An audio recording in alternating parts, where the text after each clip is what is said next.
My name is Jason Lau. In September 2018, I was 17 years old, studying at a secondary school in Yuen Long, Hong Kong. Our school was old, very old.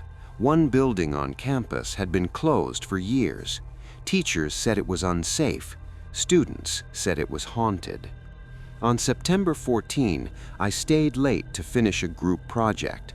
By the time I noticed the clock, it was 7:40 p.m. The campus was quiet, too quiet. When I walked toward the main gate, I realized something was wrong. The gate was locked. Security usually checked classrooms before closing, but that night they missed me. I tried calling my parents, no signal. Then I heard a sound, footsteps, inside the closed building. I knew I shouldn't go there, but the sound was getting closer.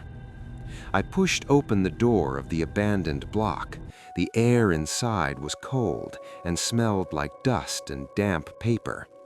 As I walked past an old classroom, I heard chairs scraping. Inside the room, all the desks were neatly arranged, except one.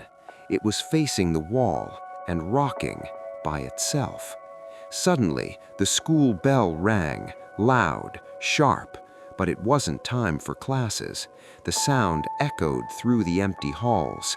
Then I heard voices, children, whispering, reciting something together like a lesson, but every classroom I checked was empty. I ran into the boys' bathroom to calm down. The lights flickered. When I looked into the mirror, I saw someone standing behind me, a student in an old-style uniform. His face was pale, eyes dark. I turned around, no one. But when I looked back into the mirror, he was closer and smiling. A voice whispered near my ear, "You're not supposed to be here after roll call." I felt cold hands grab my shoulders. The lights went out.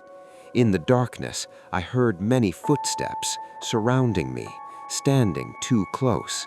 I ran down the hallway, past classrooms with doors slowly opening. At the end of the corridor, one classroom light was on. Inside were desks and students, dozens of them, sitting perfectly still, facing the blackboard. The teacher turned around. Her face had no eyes. She said, "Attendance is not complete." Every student turned toward me at once. I screamed and covered my ears. Suddenly, flashlight beams, security guards. The lights came back on. The hallway was empty. The classrooms were dusty and unused again. I collapsed on the floor, crying. One guard pulled me aside.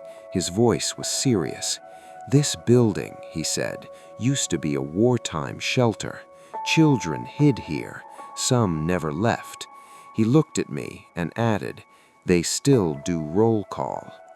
I never stayed late again. That block was demolished a year later, but sometimes when I pass schools at night, I swear I hear a bell ring and children answering, because some schools in Hong Kong don't close after sunset. They just wait.